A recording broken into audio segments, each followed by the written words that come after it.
Bendito sea el Señor. Muy buenas noches. Que el Señor me los bendiga en esta hora. Les saluda el hermano Jacob y bueno, nos encontramos para comenzar este estudio, si le podemos llamar un estudio. Vamos a estar comentando el libro de Romanos capítulo 1, que de verdad me llamó mucho la atención el día de ayer en el ayuno congregacional, pero en el Señor poder compartirlo de la mejor manera. Sé que hay muchos que quizás van a tener una opinión con respecto al libro de Romanos. Puedo equivocarme, pero creo que el libro de Romanos ha sido objeto de muchos comentarios. Creo que puede ser el libro más comentado desde la Reforma en adelante.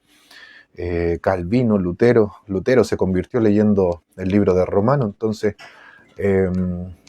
para un grupo del protestantismo, y bueno, creo que para el protestantismo en general, sean luteranos, sean anglicanos, sean metodistas, sean pentecostales, el libro de Romanos es muy importante, ¿ya?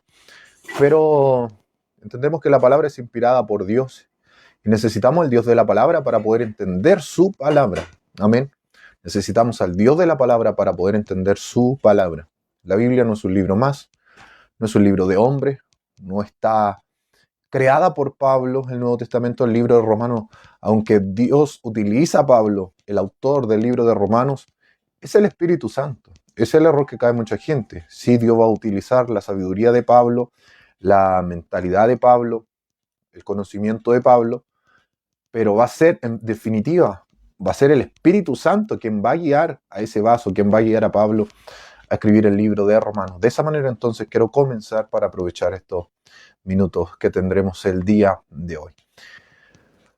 No quiero atreverme a decir que voy a hablar de todo el libro de Romanos en este programa, ni que hoy voy a tratar todo el capítulo 1 de Romanos, porque sería un atrevimiento querer abarcar mucho, y el que mucho abarca, dicen, poco aprieta. Sería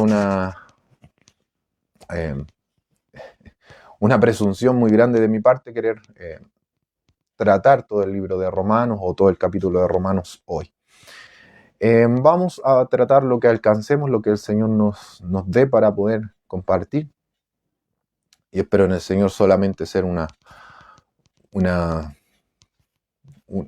pequeño aporte, si es que lo soy, ya. Así que cerramos nuestros ojos y oramos al Señor. Padre amado, en el nombre poderoso de tu Hijo Jesucristo, nos dirigimos ante tu presencia, Dios mío, dándote gracias por tu amor, por tu misericordia, por tu fidelidad, por las grandezas que ha hecho en nuestras vidas, Señor, sin merecerlo. Nos hiciste tus hijos, Señor. Rogamos desde ya la unción, la presencia de tu Espíritu Santo. Limpia nuestras mentes, nuestros corazones. Ilumínanos, Dios mío, con tu palabra, Señor. Saca todo lo que no te agrada, todo lo que no viene de tu presencia, Señor. En esta hora rompe cadenas y bendice las vidas, cada hogar, cada familia, Señor. En el nombre de Jesús, tú conoces los corazones, conoces cada necesidad. Seas tú supliendo, Dios mío, respondiendo cada petición conforme a tu propósito, no conforme a la voluntad humana, porque entendemos que tú eres nuestro Señor y nosotros tus siervos, tus esclavos, Dios mío. Habla nuestras vidas, rompe cadenas, liberta, muévete, Espíritu Santo, y trae, Dios mío, claridad, bendición, salud, vida eterna a nuestros corazones. Llénanos de tu presencia para poder vivir esa vida de santidad que tú quieres. En el nombre poderoso de Jesús, gracias te damos por todo esto. Amén y amén. Saludamos a nuestra hermana Maggie. Le pido perdón cada vez que comenzamos, el internet se cae, pero es solo el principio, ¿ya? Es solo para meter miedo, que el diablo ahí pela cable, ¿ya? Pero no tenga miedo, el programa ya empezó. Saludo a mi hermana Maggie, dice buenas noches, mi hermano Jacob, qué excelente tema para aprender cada día más. Amén. Bueno, quiero aclarar que el día de ayer yo no comencé estudiando con nuestros pastores Romanos 1, entonces yo llegué cuando iban en el verso 18 más o menos, y verso que no vamos a tratar el día de hoy. Ya, así que no es algo que tocamos el día de ayer, pero mi pastor dio el consejo de leerlo. Y me recordó, quiero decir esto, me recordó cuando comencé haciendo programas. Así empezamos, versículo por versículo. También cuando después hicimos programa con nuestro hermano Elías, así tratamos primero libros de la Biblia, ¿ya? Del Antiguo Testamento, y después fuimos versículo por versículo. El hermano Jimmy Swaggart lo hace así. Y muchos predicadores les encanta eso, ¿ya? Algunos critican al que no predica verso por verso. Este tema expositivo de la predicación de la palabra. Somos más temáticos, somos más de un tema. Hablamos del amor, ya versículos del amor, somos más de... vamos a hablar de Cristo, ya versículos que hablen de Cristo. Pero así ir verso por versículo, textual, es más complicado. Quizás no va a ser tan textual, va a ser más expositivo, pero ahí los teólogos se pelean que cómo hay que predicar. Bueno, si usted lee el libro de los Hechos, va a ver el discurso de Esteban, hermano. Y no, él, claro, sigue una estructura, un patrón para hablar de la rebeldía de Israel. Pero es lo que el Espíritu Santo le va dando en el momento. Claramente él tenía un conocimiento de la Escritura y de eso se trata cada predicación, que esté basado en la palabra del Señor. De lo contrario sería solamente un comentario, una opinión o algo completamente humano. Pero vamos a la palabra, Romanos capítulo 1. Voy a leer solo el verso 1 y desde ahí vamos a ir avanzando. Romanos capítulo 1, verso 1 dice así: en el nombre del Señor Jesucristo. Dice: Pablo, siervo de Jesucristo, llamado a ser apóstol, apartado para el evangelio de Dios. Amén. Pablo, siervo de Jesucristo, llamado a ser apóstol, apartado para el evangelio de Dios. Leemos hasta ahí y saludamos entonces a mi hermanita. Dice: Dios te bendiga, Dios respalde, su palabra en este día y te bendiga grandemente, hermano. Muchas bendiciones también a mi hermanita. El Señor me la bendiga junto a mis sobrinos. Dios también bendiga a mi hermana Eva Crespo, que dice: Dios te bendiga, te bendiga, hermano. Cristo vive, amén. Dios bendiga a mi hermana Eva desde Argentina, amén. Dios también bendiga a nuestra hermana Laura Pérez Rivera, dice: bendiciones, que el Señor lo use grandemente. Muchas gracias a mi hermana Laura también por sus saludos. Saludos también a mi hermana Raquel Mesa, que nos dice: bendiciones, mi hermano, el Señor le use y guarde cariños a su mamita. Muchas gracias a mi hermana Raquel. Y Dios también bendiga a nuestra hermana Marina, que nos dice: Dios le bendiga grandemente a mi hermano Jacob. Muchos saludos para su vida. Muchas gracias, mi hermana Marina. Saludos a todos entonces los que nos han escrito, a los que verán el programa del día de hoy. ¿Ya? Pablo, siervo de Jesucristo. Me quiero referir primero a Pablo. Como introducción, algunos estipulan que esta carta se escribe, mi Biblia tiene el comentario diciendo que se escribe cerca del 56, otros la datan entre el 57 y el 58 después de Cristo, ¿ya? Después de la muerte y resurrección de Cristo. Esta carta es escrita desde la ciudad de Corinto. Eso lo podemos ver en Hechos capítulo 20, versos 22 al 24 más o menos. Más o menos por ahí. Y también lo vemos en Romanos capítulo 15, versos 22 y 24. Romanos 15, versos 22 y 24. Si no me equivoco, en un tiempo donde Pablo necesitaba llevar una ofrenda. Esta carta es enviada por una mujer llamada Febe. No quiero dar mucho la introducción, quiero ir más al tema del libro, pero es necesario. Es llevada por una mujer llamada Febe. Mi hermana Miriam, cuando habló acerca de las mujeres, el Pentecostés, un tema que vio en Santiago, nombró a Febe, específicamente en la iglesia de nuestro pastor Marcos Morales. Febe entonces se cree que ella es la que lleva esta carta a Roma, y esto lo vemos en Hechos capítulo 16, verso 1 y 2. Hechos capítulo 16, Romanos capítulo 16, versos 1 y 2. Amén. Ahí vemos entonces que Febe, que esta mujer, es la portadora de este mensaje. Curiosamente, las mujeres son las primeras en dar el mensaje que Jesús resucitó. Hoy escuchaba un rabino que se convirtió al evangelio. Y hay que tener mucho cuidado con eso, hermano, porque hay muchos judíos que se convirtieron al evangelio, gloria a Dios, pero hay muchos judíos también que han seguido no solamente el judaísmo, que es la tradición oral, que no es palabra de Dios. Han seguido el Talmud, que no es palabra de Dios, es un comentario de los rabinos que no creían en Jesús acerca del Antiguo Testamento. Y también han seguido la cábala. La cábala es peligroso porque la cábala es brujería. ¿ya? Literalmente es brujería. Y es curioso porque muchos judíos rechazan a Jesús y lo acusan de haber practicado la hechicería, pero estudian curiosamente Cábala y la Cábala es brujería. Entonces, es la contradicción más grande que existe hoy en día, como estas nuevas generaciones que critican, por ejemplo, el macho opresor que denigra a la mujer, pero escuchan reggaetón. Una barbaridad, una ridiculez, una contradicción del porte del universo. Esta mujer entonces, Dios la usa para poder llevar esta carta. Pablo aún no había llegado a Roma, sino que tenía el deseo de llegar a aquel lugar, y es lo que vamos a ver en estos primeros versículos. Ya quiero ir de lleno al tema.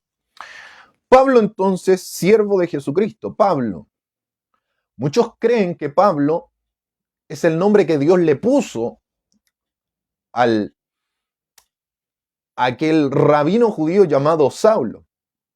Pero en realidad Pablo no es un nombre que Dios le haya puesto, sino que era costumbre de que los judíos tuvieran dos nombres. Un nombre de origen judío y otro nombre de origen gentil. ¿Por qué? Porque era más fácil entonces la pronunciación del nombre. Muchos actualmente dicen es que los nombres no se traducen. Bueno, eso según quién, según usted, según la actualidad, porque en la antigüedad, en la época de Jesús, en la época de los apóstoles, era muy común. Incluso que judíos tuvieran nombres extranjeros, como Andrés, por ejemplo, el hermano de Simón Pedro. Andrés es un nombre griego, lo dijimos el otro día, que significa varonil. ¿Y por qué los judíos tenían nombres griegos? O porque habían nacido en el extranjero, o también por la fácil pronunciación del extranjero, porque claramente iban a tratar con gente de otras nacionalidades. Y no todos iban a hablar hebreo o arameo, que eran las lenguas que se hablaban en Israel, generalmente, mayoritariamente el arameo.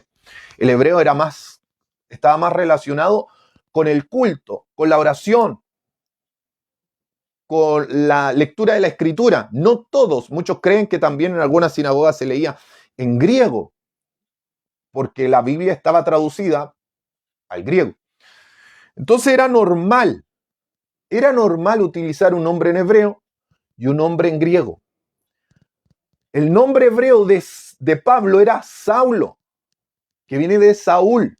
Saulo es la versión griega de Saúl, en el Antiguo Testamento, nombre del primer rey de Israel, que era de la tribu de Benjamín. Pablo o Saulo también era de la tribu de Benjamín. Por eso se considera hebreo de hebreos, porque también la tribu de Benjamín fue la única tribu que quedó con el reino del sur, con Judá y Benjamín. Era una de las tribus más pequeñas porque en el libro de los Jueces, capítulo 1, un levita de la tribu de Leví, que se le había perdido su concubina y la fue a buscar, unos hombres de la tribu de Benjamín abusaron de ella hasta el punto de matarla. Fue ahí entonces que se corta en 12 pedazos, este levita corta a su mujer asesinada por estos salvajes de la tribu de Benjamín en 12 partes y la manda a las 12 tribus de Israel, pidiendo que se entreguen a los culpables, e Israel no quería entregarlo. Incluso ofrecieron resistencia, empezaron a luchar entre las tribus hasta que se rindieron. Fue tan grande la matanza que la tribu de Benjamín casi desaparece. Y eso en una fiesta donde hay corros, donde hay danzas, donde los judíos sacan, o los de la tribu de Benjamín, sacan a aquellas mujeres que les gustan dentro de las danzas y se casan con ellas y así pueden preservar la tribu. O si no, la tribu de Benjamín hubiera desaparecido. Entonces, Pablo, el nombre que tenía hebreo era Saulo, que viene de Saúl, es lo mismo. Es como Jacob y Jacobo, es lo mismo, está llevado al griego, ¿ya? Por eso tiene una pronunciación diferente, pero es el mismo nombre. Santiago, ya viene una traducción más latina, si no me equivoco. Santiago también es Jacobo. Pero en este caso, lo mismo pasa con Saulo. Saulo sería Saúl. Lo mismo pasa con Jesús. Sería Yeshua. Y algunos piensan que tendría otro acento en arameo, no necesariamente Yeshua. Y los judíos, al traducir el tema, al traducir el nombre de Jesús, lo tradujeron como Jesús. Jesús en masculino, porque si lo hubieran traducido Isúa, hubiera sonado como femenino. Entonces necesitaban mantener el masculino, ¿ya? Jesús creo que está en su forma nominativa. Bueno, eso es un tema gramatical que no vamos a entrar en eso. Hermano, ¿y qué tiene de importante esto? Tiene mucha importancia. ¿Por qué, hermano? Porque Pablo va a escribir a una comunidad que no es judía. Esta carta va a llegar a los gentiles, o sea, a los extranjeros. El evangelio va a empezar a salir de las sinagogas judías a las sinagogas donde van a haber judíos y gentiles, y posteriormente incluso a las calles, o como en Hechos 17, al mismo aerópago, lugares de reunión de solamente gentiles. La predicación va a llegar por medio de la palabra, con señales, con prodigios. Recuerda Eneas, Jesucristo te sana. Saulo le pasaban los paños para que los enfermos fueran sanados. Es imposible separar el libro de los Hechos. Por ejemplo, A.T. Robertson, un comentarista del Nuevo Testamento que no es pentecostal, pero él lo dice. No es posible separar la vida de Pablo, las cartas paulinas, del libro de los Hechos. Porque el libro de los Hechos nos narra la vida de Pablo desde su conversión a través de los ojos del médico amado Lucas. Ahí hay otra disyuntiva, otra pregunta. ¿Lucas era judío o fue el único escritor gentil? Yo principalmente al principio creía que era un médico gentil por su profesión, pero muchos piensan que por su conocimiento del judaísmo, Lucas podría haber sido un judío. Entonces la pregunta es, ¿era judío o gentil? En este caso voy a hacer como acusaron a un candidato de ser helado de vainilla, que combina con ambos. Puede haber sido un judío helenizado, un judío gentil, nacido en el extranjero. Bendito sea el Señor. Y este judío gentil, porque de que es gentil, pero no se sabe si es judío o gentil. Otros dicen es judío. Yo me quedo con los dos. Porque creo que Lucas es muy completo en su evangelio, dedicado a Teófilo, amado de Dios, que significa su primera carta, está dirigida para describir el evangelio del Señor Jesucristo. Ese es el evangelio de Lucas. Su segundo tratado, su segunda carta, es el libro de los Hechos, para describir la obra del Espíritu Santo.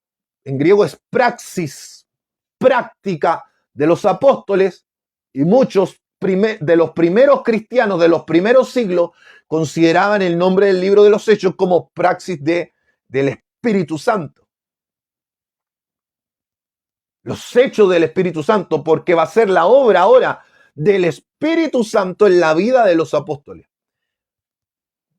Va a ser camino a Damasco, entonces, que Pablo, llamado Saulo, se va a convertir.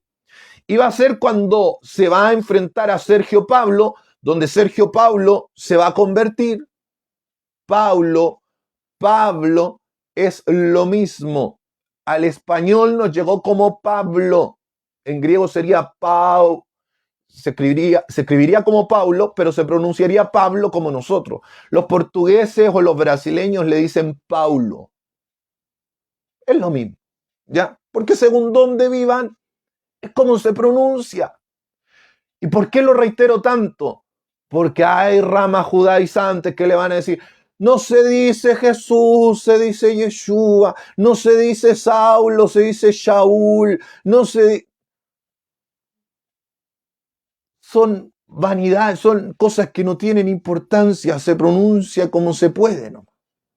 Saludos a mi madre, dice mi Jesucristo, le bendiga, le use bendiciones, mi amor, aleluya.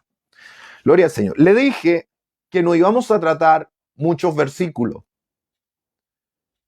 Llevamos cerca de 17 minutos hablando en la introducción y vamos ahora hablando acerca de solamente el nombre Pablo. Entonces Pablo viene de un nombre latín. Hermano, ¿por qué va a seguir describiendo el nombre de Pablo? Porque para mí tiene importancia la identidad de estos hombres. Pablo era un judío, pero nacido en Tarso de Cilicia, una ciudad griega que va a estar bajo el Imperio Romano. Y el nombre Pablo no va a venir del griego, sino del latín. Así le llamaban también a los romanos, latinos. Pero hermano, yo pensé que por vivir en Latinoamérica soy latino yo. Sí, pero porque derivan del latín, del lenguaje que deriva del latín. El español viene del latín, el portugués viene del latín. Bueno, a los romanos le llamaban latinos porque ellos hablaban latín, no hablaban italiano, hablaban latín. El italiano también viene del latín. Y el nombre de Pablo va a venir de Paulis, que literalmente significa pequeño o insignificante. Pequeño o insignificante.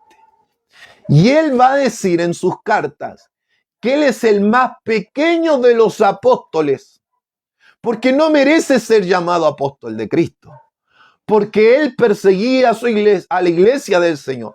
Eso es lo que vemos en Hechos capítulo 9. Saulo, Saulo, ¿por qué me persigues? Entonces Pablo utiliza este nombre diminutivo para describir su pequeñez ante la grandeza del Dios que lo ha llamado. ¿De que tiene algo lindo el nombre? Porque el nombre representa identidad. ¿Quién soy yo? Jacob. Jacob vemos cómo Dios le cambia su nombre a Israel. El que ve a Dios, el que lucha con Dios, príncipe de Dios. Tiene diferentes significados porque las raíces hebreas dan para muchos significados de palabra.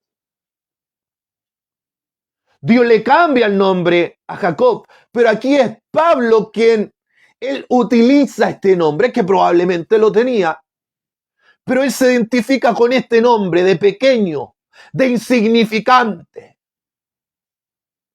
Lo que dice Santiago y lo que dice el apóstol Pedro: humillaos pues bajo la mano poderosa del Señor, la poderosa mano del Señor, y Él os exaltará cuando fuere tiempo. Santiago dice: Dios resiste al soberbio, da mayor gracia a los humildes. Probablemente Pablo ahora quiere dirigirse a la iglesia gentil con este nombre latín, pero no solamente porque es un nombre latín, sino también porque indica su pequeñez delante de la presencia del Dios Todopoderoso, al alto y sublime Dios. Denota entonces la humildad de Pablo, porque en Filipenses capítulo 2, verso 5 va a decir: haya pues en vosotros este mismo sentir que hubo en Cristo Jesús, el cual siendo en forma de Dios no estimó el ser igual a Dios como cosa que aferrarse, sino que se despojó a sí mismo, tomando forma de siervo o esclavo, que va a ser la segunda palabra que va a utilizar: siervo, esclavo, literalmente esclavo. Los comentarios al texto dicen que esta palabra esclavo, doulos, en resumidas cuentas, indica un esclavo que no tiene derecho, porque el siervo, traducido siervo, viene del latín, y un siervo tenía derechos, pero un esclavo no tenía absolutamente ninguno. Podía ser comprado, y Pablo se consideraba un siervo comprado a precio de sangre, que no tenía voluntad propia.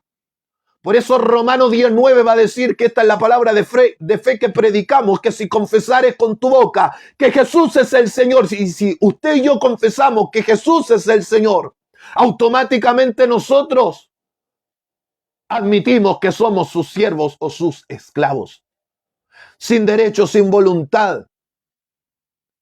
Pero lo lindo que este amo, que este Señor que nos compra a precio de sangre, no con oro ni con plata, como dice 1 de Pedro 1:19, 18 y 19, sino con la sangre preciosa de Cristo. Nos hacemos esclavos por amor. Vea Éxodo capítulo 21, donde cada 7 años un judío podía ser vendido como esclavo para trabajar como esclavo 7 años, o hasta el año del jubileo, hasta el año donde todos los esclavos se les pregonaba libertad.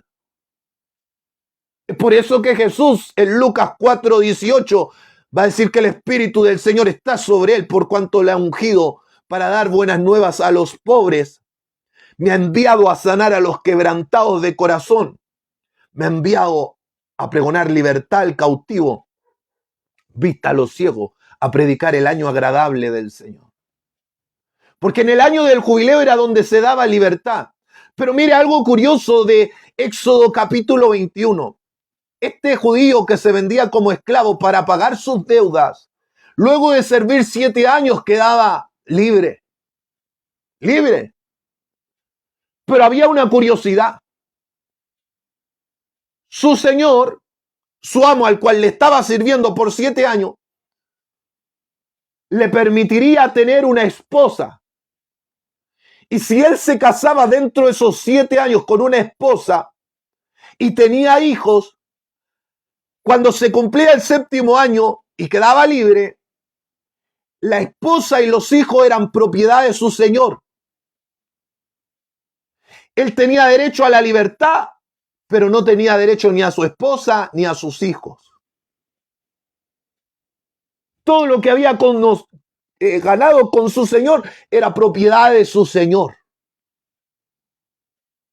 Uy, se parece a los que hemos venido al Evangelio. Todo lo que usted ha conseguido en Cristo es propiedad de Cristo. Por eso si usted se descarría, es como el hijo pródigo que malgasta la herencia, la pierde.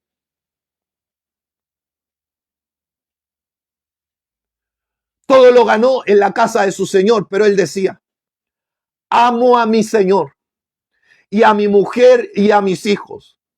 Entonces dice que él haría traspasar con una lesna su oreja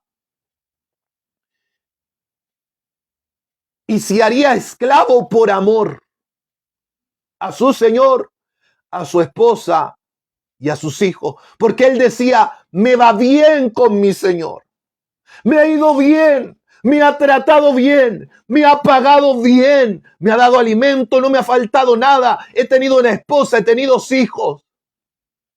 No quiero perder los privilegios de vivir en esta casa. Amo la casa de mi Señor. Amo a mi Señor. Amo a mi mujer y amo a mis hijos.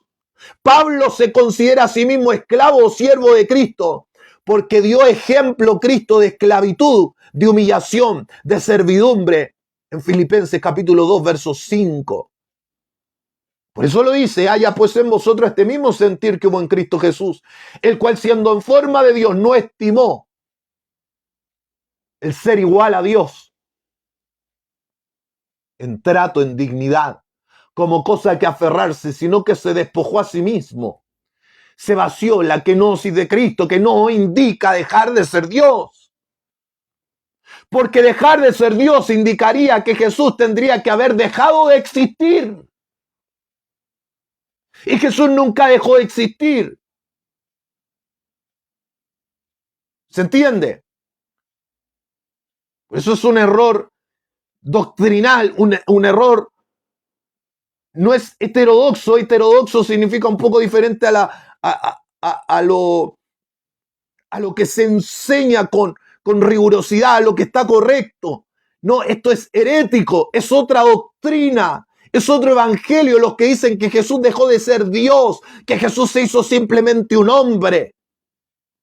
No, porque si hubiera hecho completamente hombre para dejar de ser Dios, Entonces él tendría que haber dejado de ser quien es.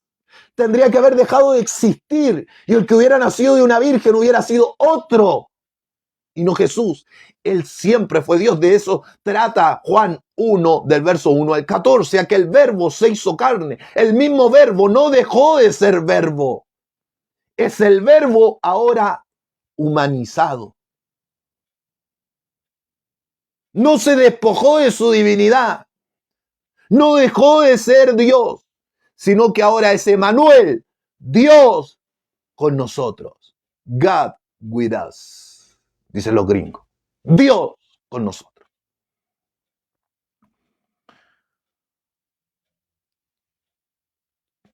Se despojó a sí mismo tomando forma de siervo, esclavo, hecho semejante a los hombres. Por eso Pablo se considera siervo, al igual que Cristo. Y este siervo, Jesús, es siervo por amor. Vea el Salmo 40. Sacrificio y ofrendas por el pecado no te agradaron. Me preparaste cuerpo, me preparaste el oído. Esa palabra preparar el oído es la misma frase de Éxodo 21. Aquel esclavo que se dejaba horadar o traspasar su oreja por amor. Jesús está diciéndole al Padre, me traspasaste la oreja. Está diciendo, me hice esclavo por amor al Padre. Cristo se iba a hacer inferior, se iba a humillar a sí mismo, siendo Dios, siendo igual. Se iba a humillar. Iba a pedir que lo trataran como un esclavo. Voy a hacer la voluntad de mi Señor como está escrito en el rollo de mí. Y Cristo se va a hacer un esclavo por amor al Padre, por amor a su mujer, la iglesia de Cristo, y los hijos espirituales que el Padre le daría, según Hebreos capítulo 1, los hijos que Dios me dio, los cuales no son nacidos ni de carne, ni de voluntad de sangre, ni de voluntad de varón, ni del Papa, ni de un predicador, ni un apóstol, sino por voluntad de Dios. Juan 1:12. Tenemos Pablo, siervo de Jesucristo. Jesucristo era el dueño de Pablo. Podríamos enfatizar solo en una palabra, pero queremos avanzar. Siervo de Jesucristo. Esclavo por amor a Él, porque Él se hizo esclavo por amor a mí, a usted, a la humanidad. Esclavo por amor. Yo sirvo por amor. Eso está diciendo Pablo. Yo morí para obedecerle a Él. Él me compró. Yo podría irme. Yo tengo libre albedrío. Eso está diciendo Pablo. Pero yo decido ser su esclavo por amor, porque yo era esclavo del pecado. Yo era propiedad de Satanás, según 1 Juan capítulo 3, versículo 8. El que practica el pecado es del diablo. Pero para esto apareció el Hijo de Dios, para deshacer, para romper toda obra del diablo. Y Satanás nunca le abrió la cárcel a sus presos, según el libro de Isaías 14. Satanás nunca le dio libertad, por eso Cristo venía a poner en libertad a los cautivos del diablo. Eso éramos nosotros. Éramos esclavos, pero del pecado. El que practica el pecado, decía Jesús, es esclavo del pecado. El esclavo no permanece para siempre, pero el Hijo sí. Así que si el Hijo os libertare, seréis verdaderamente libres. Él nos libertó de la esclavitud de Satanás y se hizo propiedad, o nos hizo propiedad de Él, de un mejor amo, un mejor Señor. Este Señor que es bueno, que es bondadoso, en vez de matarlo, el amo, si quería, mataba a su esclavo.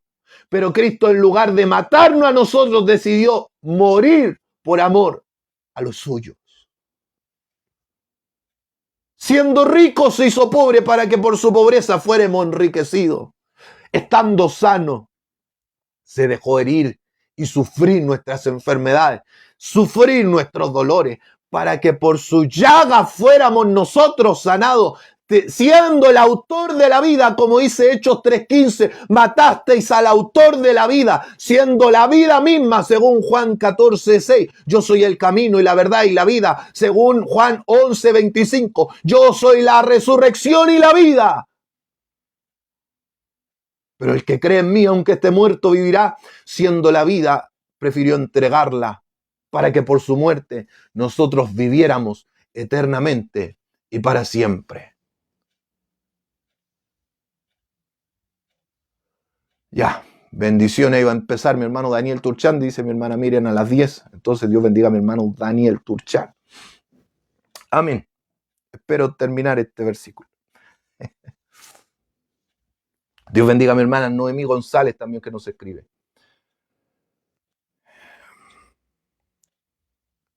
Herido por nuestras rebeliones, molido por nuestros pecados, el castigo de nuestra paz fue sobre él, por sus llagas fuimos nosotros sanados.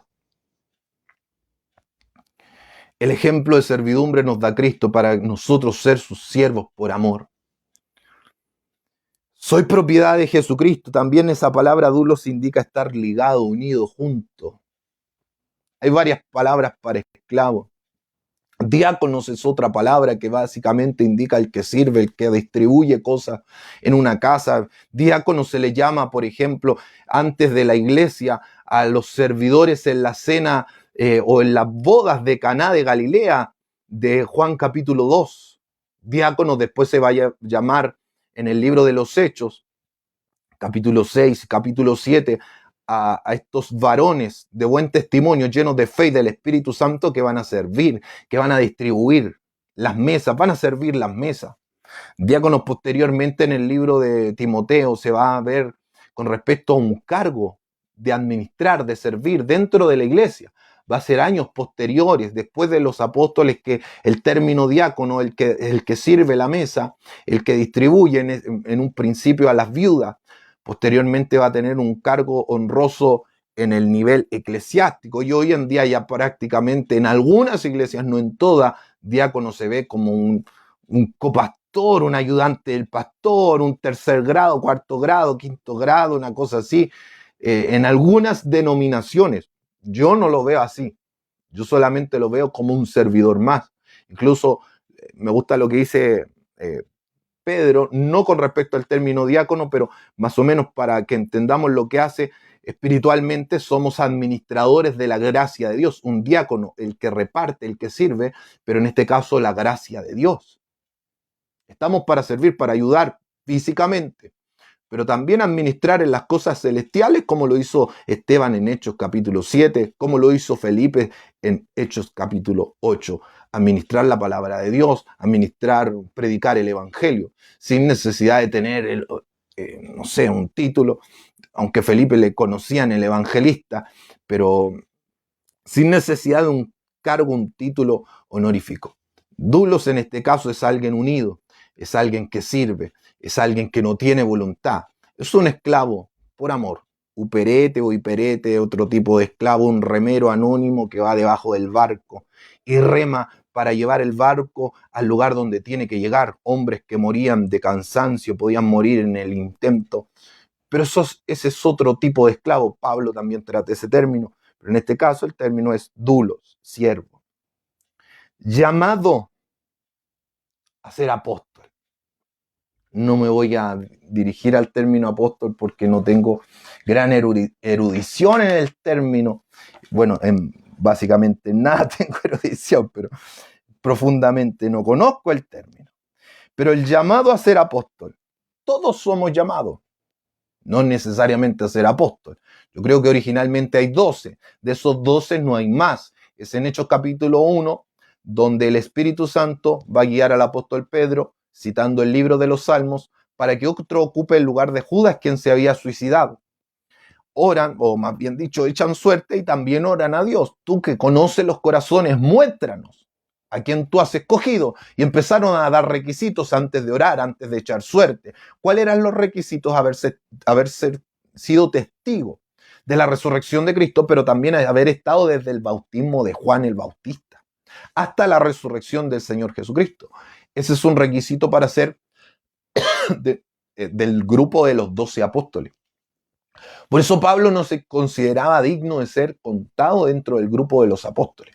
Es verdad que el título apóstol también lo va a recibir Silas, también lo va a recibir Bernabé en Hechos capítulo 13, lo va a recibir Silas en Hechos capítulo 16, entre otros cristianos, pero ya como un título más de función, más funcionario que un título de estos 12 apóstoles que escogió el Señor Jesucristo.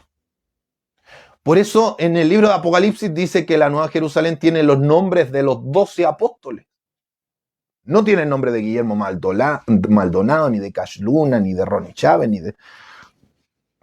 Nada de eso. Entonces, los 12 apóstoles son solamente los que escogió el Señor Jesucristo. Matías ocupa el lugar de Judas y Pablo como abortivo. Entonces no sabemos si en la Nueva Jerusalén va a estar Matías o Pablo. Uno de los 12, no sabemos. Pero dice que Pablo fue llamado por el Señor Jesucristo. Si nos vamos a Gálatas capítulo 1, versículo 11, dice que el evangelio que él aprendió, me perdonan que estoy un poco mal de salud, el evangelio que él aprendió no lo recibió ni por hombre, ni por hombre, sino por revelación misma del Señor Jesucristo. Gálatas capítulo 1, verso 10, pero específicamente el versículo 11. Él es llamado directamente por el Señor Jesucristo. Hechos capítulo 9. Por lo tanto, él tuvo visiones con el Señor Jesucristo. Fue llevado al tercer cielo. Segunda de Corintios capítulo 12, verso 2 y verso 4. El Señor Jesucristo se le apareció, dicen en el libro de los Hechos.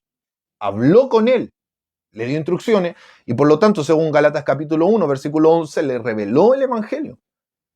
Primera de Corintios capítulo 15, verso 1 al 3, nos dice que el evangelio que él predicaba también es el mismo que recibió. Probablemente cuando lo escuchó por primera vez en el discurso de Esteban de Hechos capítulo 7. Entonces su apostolado es directamente de Cristo. Algunos creen que este evangelio lo recibe cerca del año 5 años después de la resurrección de Cristo. 5 años, entonces, él decía en 2 de Corintios que tenía las marcas del apostolado. Las marcas del apostolado, por eso en la carta de 2 de Corintios él dedica un capítulo entero a defender su apostolado. Tengo el sello del apostolado.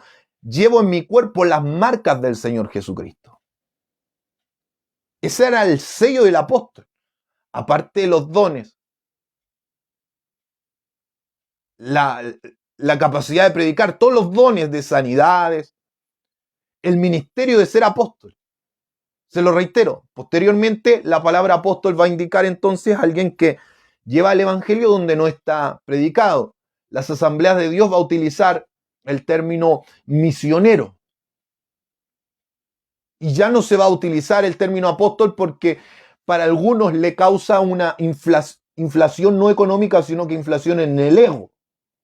Piensan que están a la altura de Pablo, que están a la altura de Mateo, que están a la altura del apóstol Pedro. No. Sino que simplemente va a significar alguien enviado. Y creo que es la mejor manera de utilizar en la actualidad, traducirlo. Porque si se utiliza se translitera del griego y se utiliza la palabra apóstol, ya el ego a algunos le llega hasta Júpiter. Entonces es mejor utilizar en el Nuevo Testamento la palabra enviar a alguien o un misionero para alguien que va a predicar el evangelio donde no está predicado antiguamente. ¿Ya? Entonces, 12 apóstoles son solamente los 12. Otros utilizan el término apóstol, sí, pero ya como en función de predicar el evangelio donde no está predicado. ¿Ya? Y actualmente no tenemos nadie que cumpla los requisitos de los 12 apóstoles, solamente podemos utilizar el término misionero. Apóstol, el término es un título que significa uno enviado. Se aplica a los hombres escogidos por Cristo para proclamar el evangelio y testificar oficialmente de su nombre a quienes se les confirió la autoridad de hacer señales, prodigios. Pero ojo, Los bautistas siempre utilizan esto para decir que las señales, los prodigios solo seguían a los apóstoles. No. Marcos 16 nos va a decir que estas señales siguen a los que creen en su nombre. Es por eso que por mano no solo de los apóstoles, sino también de Felipe se hacían señales y prodigios. Y Felipe no era un apóstol. Así que hay que tener cuidado con esos comentarios que tratan de decir que exclusivamente las señales y los prodigios eran para los apóstoles. No.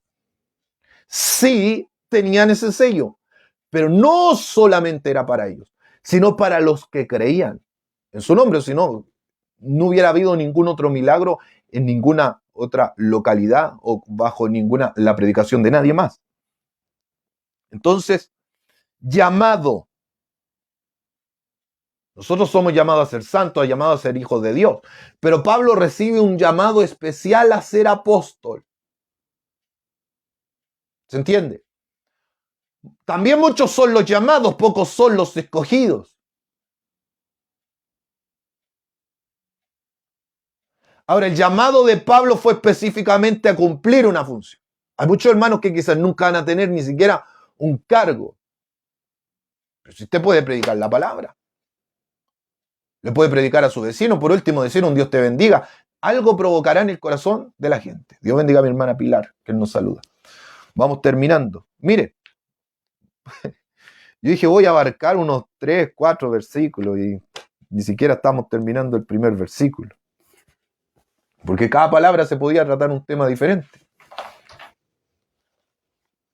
Para que vea que si usted se pone a estudiar la Biblia, no va a terminar nunca. Si pudiéramos hacer un tema de una pura palabra. Entonces imagínense, con un versículo puede hacer varios temas, varias prédicas de mínimo 1 hora. Entonces ve que nunca va a terminar de estudiar la Biblia. Usted que diga, no, yo la leí. Yo la he leído 2 veces. Ahora voy de Génesis hasta Amós. Y trato de leer más de una vez cada capítulo. Y también de estudiarlo. Porque si usted solo lo lee, no lo estudia, no le queda en la mente. Pero si usted lo estudia, cada más profundo, es más profunda la huella que queda en el corazón. Ahora si usted lo cree, ahora si usted lo vive, ¡ay, gloria a Dios! Eso es otra cosa. Llamado a ser apóstol, apartado para el evangelio de Dios. Explicado en palabras más sencillas, llamado a ser enviado dentro de este grupo que Jesús escogió, este siervo, para servir, para ser esclavo de Cristo, que está unido a Él. Y Dios me llamó para ser enviado, para ser un apóstol. Otros también dicen que apóstol, por ejemplo, cuando se ganaba una guerra, el imperio ganaba una guerra, mandaba a los enviados o a los apóstoles. Enviado, lo enviaba, ¿ya? A dar el mensaje a la nación. La guerra ha sido ganada. Ya no somos esclavos, o no seremos, más bien dicho, esclavos de nuestro rival. Daban la buena noticia. También, de ahí viene la palabra evangelio. Mi hermano Daniel Turchan, que viene a continuación, lo invito a que lo escuche. Él una vez dio la definición de la palabra evangelio, que es buena noticia, pero indicaba el nacimiento de un rey, la venida de un rey, o la venida de un rey. En este caso, los apóstoles son enviados a las naciones a dar el mensaje, la buena noticia. Ha nacido el rey en Belén de Judea. El mensaje de los magos al rey Herodes en Mateo capítulo 2. ¿Dónde está el rey de los judíos? Porque su estrella hemos visto del oriente y hemos venido para adorarle.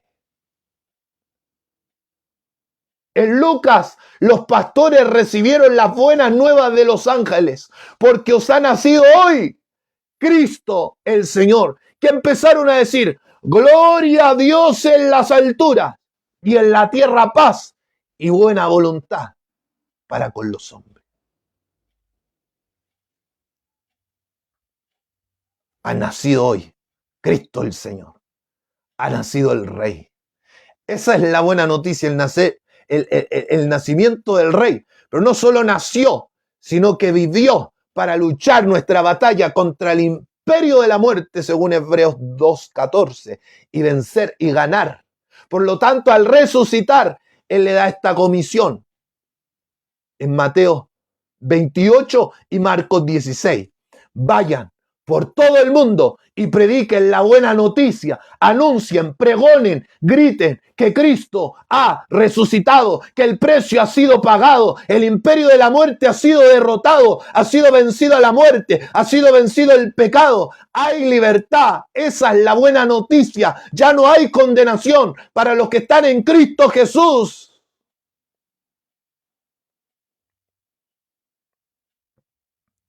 Apartado, separado para el evangelio de Dios.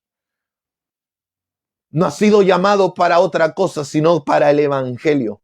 No le sirve a nadie, a ningún otro señor, como dice Mateo capítulo 6. Nadie puede servir a dos señores.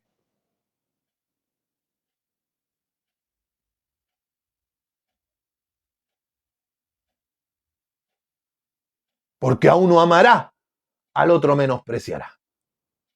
A uno estimará, al otro aborrecerá. No podéis servir a Dios y a las riquezas.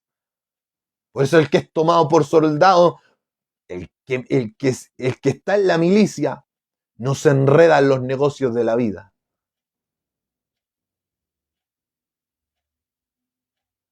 Porque su llamamiento era de exclusividad, servicio a Cristo.